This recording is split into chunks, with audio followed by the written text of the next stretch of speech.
bureaus of missing persons in every city in the world list thousands of odd and unexplained disappearances. But in the literature of psychic phenomena, there are two sudden appearances that are perhaps as strange and as perplexing as anything that ever happened on this earth. One of them occurred in the town of Chico, in California's Sacramento Valley. The date was March 17th, 1922. It began with something as commonplace and as ordinary as these pieces of granite, sandstone, marble, shale, quartz. Ordinary pieces of rock and stone. Or are they? Yes, sir, that'll be in this week's paper. We're printing it up tonight. Just as soon as... Just a minute, Mr. Stroud. Harry!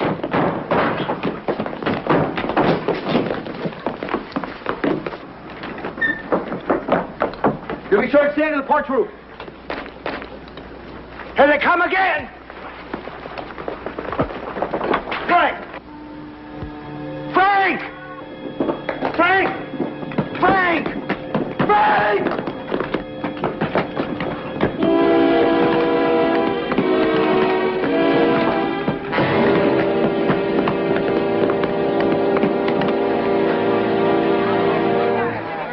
Guess that's it for today.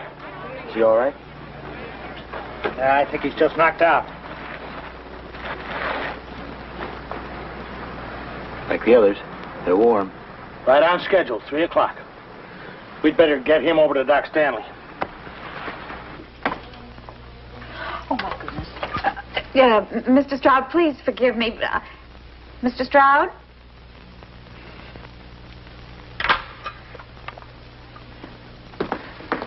How's Frank? He'll be all right. Harry? Have you told the marshal yet about what you did? Well, there's no sense getting him riled ahead of time. You know, when all those people start arriving in town, he's going to go sky high, Harry. Joe Tomlinson's just worried about looking foolish in front of outsiders about not being able to stop this. Or not being able to find out who or what's been doing.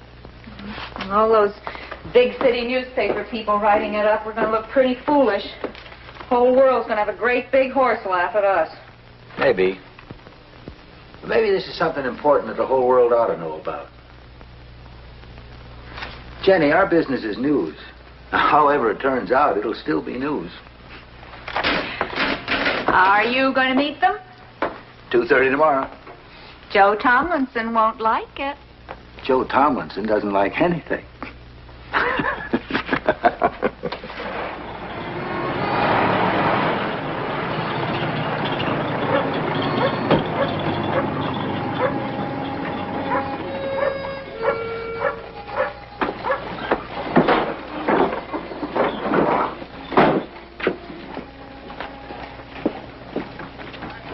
Is this the place they come down, Mr. Cole?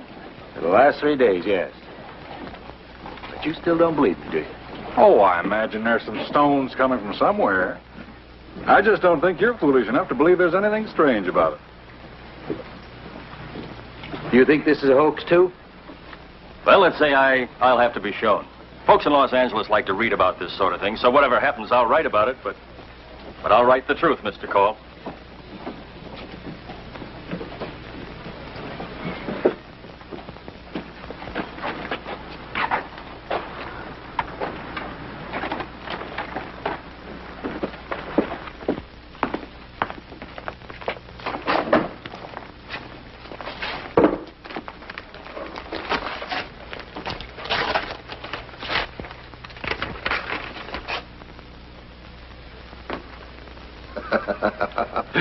Very good, Mr. Cole. You've got a fine sense of theater. All the props in the right places at the right time. Listen to this, Bradley. Harry Cole, editor, Chico Chronicle. Dear sir, this is to inform you that I am the one who's been causing the stones and rocks to fall on Chico. To prove it, I will make them fall again tomorrow at exactly 3 o'clock and exactly where they fell today.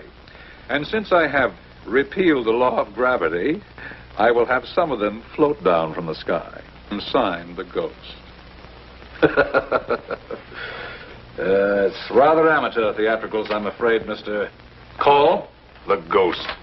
In the past 10 months, many people have come forward claiming to know who or what was responsible. Now, many of them were anonymous. Well, now you've got your answer. It's a ghost.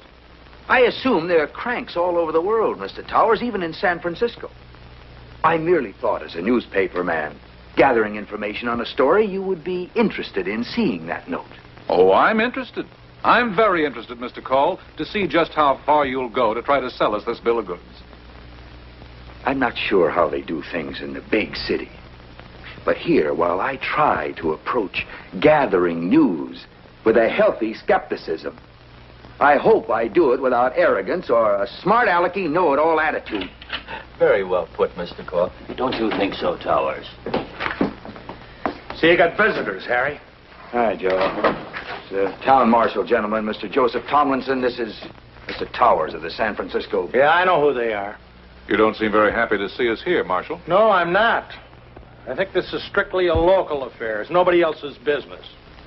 How do you know that, Marshal? What?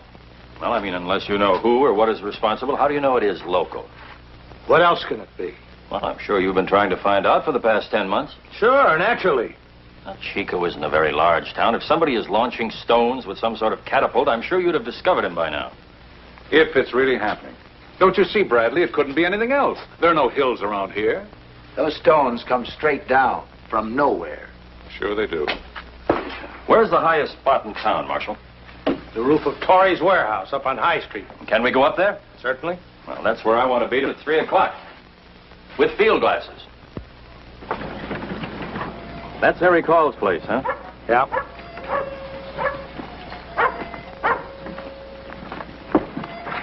And the stones have fallen there for the last 3 days, huh? Right in it. Mm-hmm.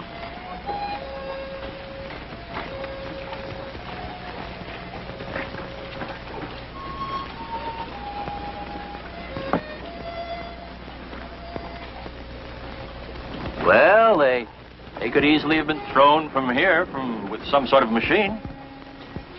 Couldn't they?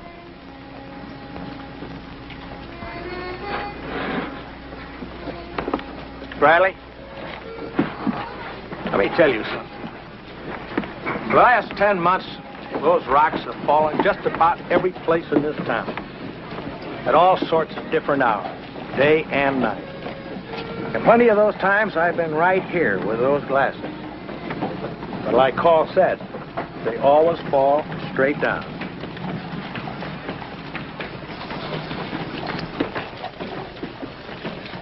It's almost 3 o'clock, Mr. Towers.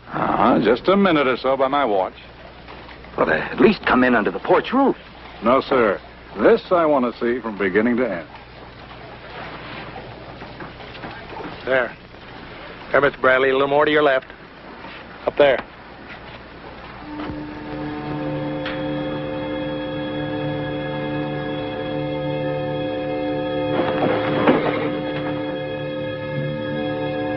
They are. They're falling from an empty sky. They're floating.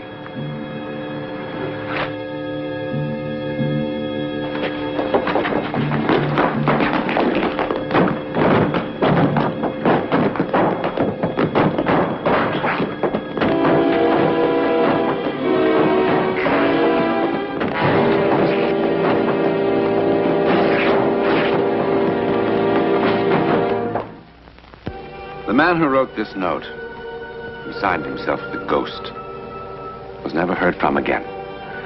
However, a young man who had come to Chico 10 months before and who had been the subject of much conversation because of his odd behavior disappeared suddenly on the same day. A nationwide search was made for him, but no trace of him or his invention was ever found. Who was he? Or perhaps, what was he? Because, from the New York Times, printed in 1878, 44 years before the barrage of rocks began over Chico. On the 29th of August, a great number of small fish fell from the sky on the town of Chico, California. Covering the roof of a store and falling in the streets over an area of several acres. They fell from a cloudless sky and were both freshwater and ocean varieties. And from the Monthly Weather Review of March 1885,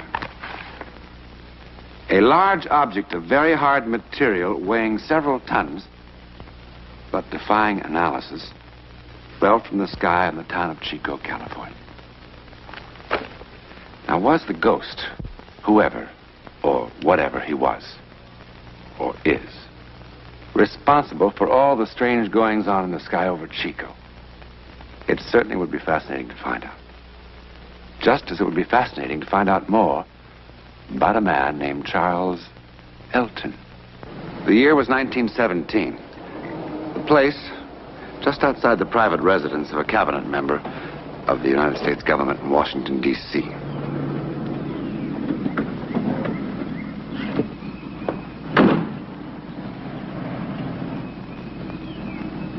Charles Elton, if that really was his name, chose to make an appearance here in a most unorthodox manner. But then he proved to be a most unorthodox individual.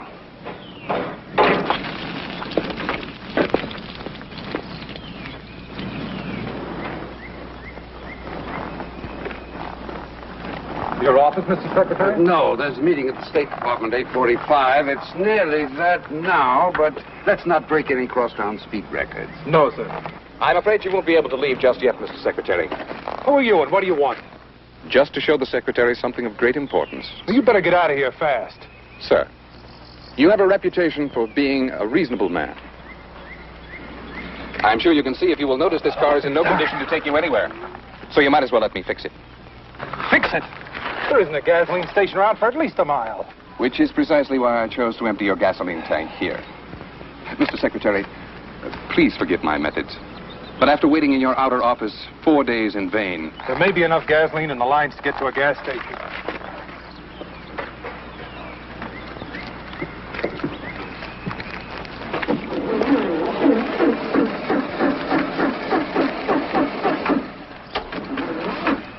Carter, you'd best go and telephone for a taxi cab. Maybe I better call the police. No, I'll be all right. Yes, sir. I thought your face was familiar. Excuse me, sir. Where are you going? Just to get your garden hose. Hose?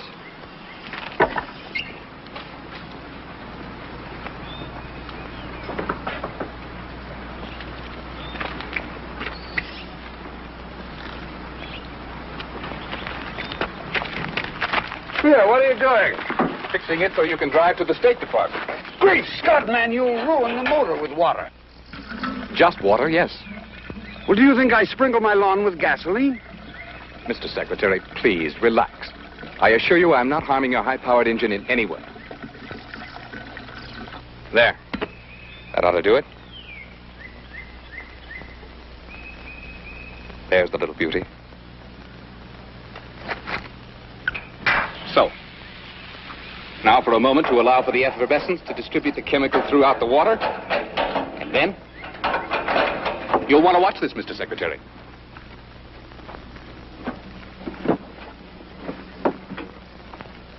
I pump it to get some of my mixture up into the carburetor.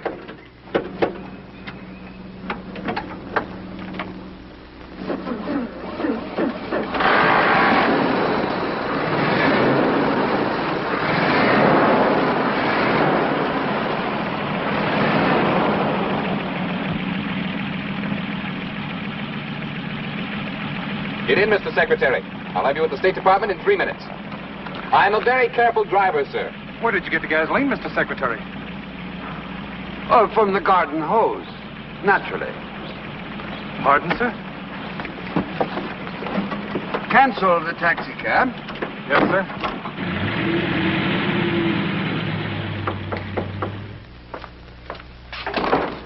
Good evening, Mr. Secretary. Good evening, Commander. Good evening, gentlemen. Secretary? Nice to see you. Gentlemen, this is Mr. Charles Elton.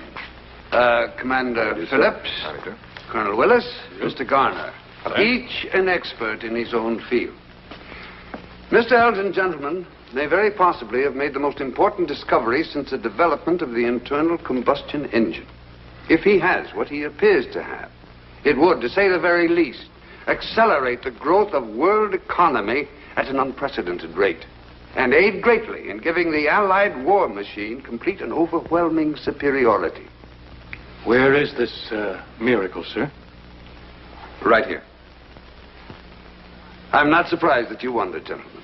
I could very well have been duped, but that's why we're here, to find out.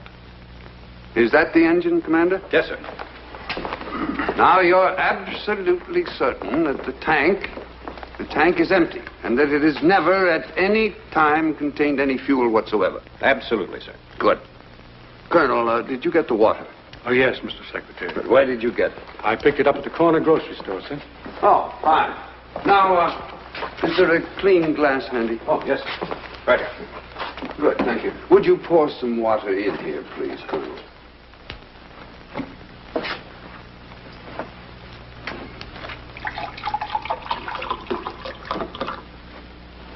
Colonel, have a drink.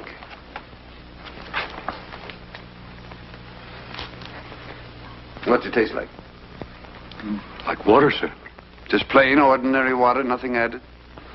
I'm sorry to say not, as far as I can tell. Mr. Garner.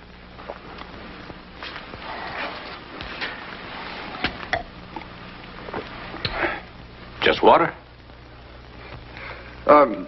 Commander, how long to run an analysis on this? Half a minute. Good. Mr. Garner, is there anything at all unusual about this engine? No, it's just a plain automobile engine. Mm-hmm. Commander? I can tell better after they sit a while, sir. But so far, it's just good old H2O. Fine. Well, Miss Elton, stage is yours. Thank you, sir.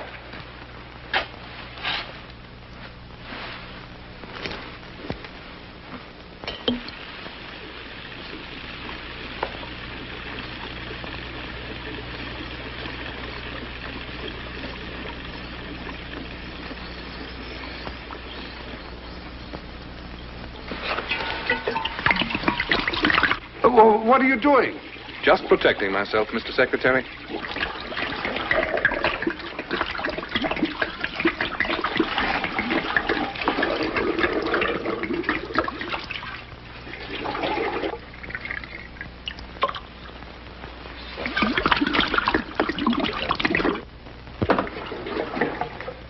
Just enough to prime it and run the engine for about a minute.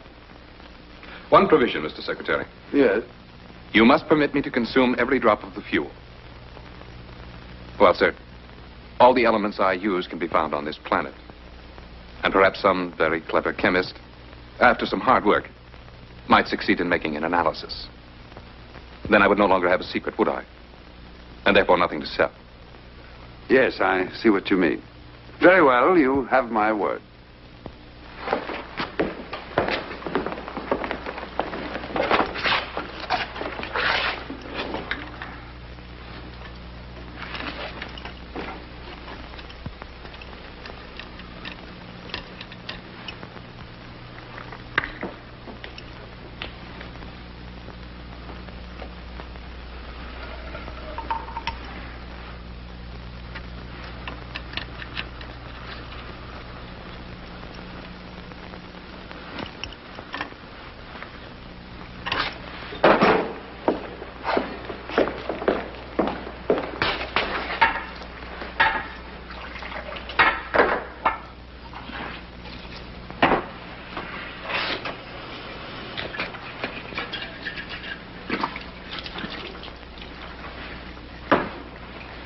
Very well, gentlemen.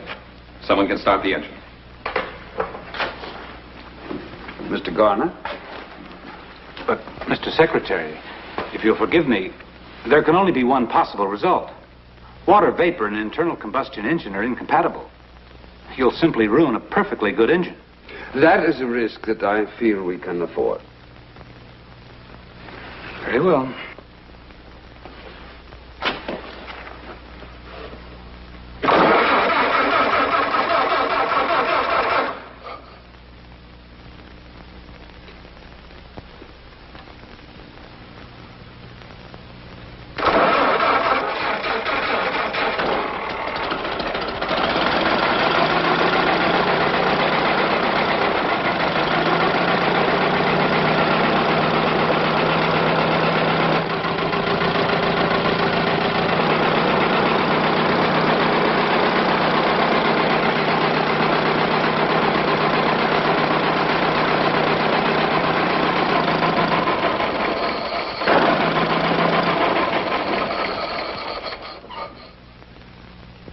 gentlemen? What do you say?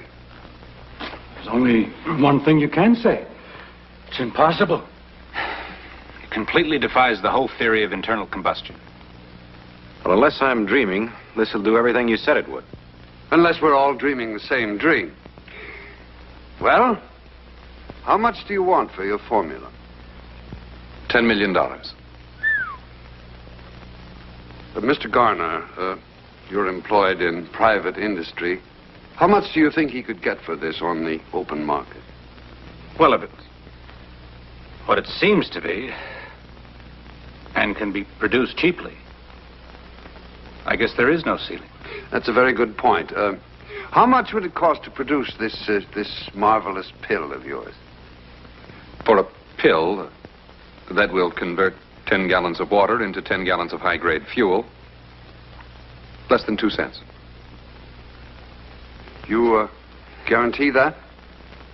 Make the deal contingent upon it. That's fair enough. I, of course, can't commit our government to a project of this magnitude on my own responsibility, but, well, I feel certain that we'll have no difficulty in getting what you want. Now, if you wouldn't mind just waiting in the other room for a moment, there are some things I'd like to discuss with these gentlemen. Not at all. I'll be with you in a very few moments. Take your time, Mr. Secretary. Well, gentlemen, I'm not an expert on these matters. I leave that to you, but I know I'd hate to present this matter to the president and have it explode in my face. Well, nobody's an expert on that stuff, except your Mr. Elton. You took every possible precaution, sir. I know one thing. There was no drop of fuel of any kind in that engine until he poured his mixture in. Mr. Garner? You're a very cautious man. Would you care to express an opinion? Man enough to be a complete fool to believe what we just saw. But I believe it. There's no other choice. Well, gentlemen, that's good enough for me. Mr. Elton, I'm glad to... Mr. Elton? Mr. Elton? He's gone. And he was gone. He had completely vanished. The FBI and the Secret Service for many, many months searched for Charles Elton. They checked every hotel and rooming house in Washington. They interviewed every Charles Elton in America.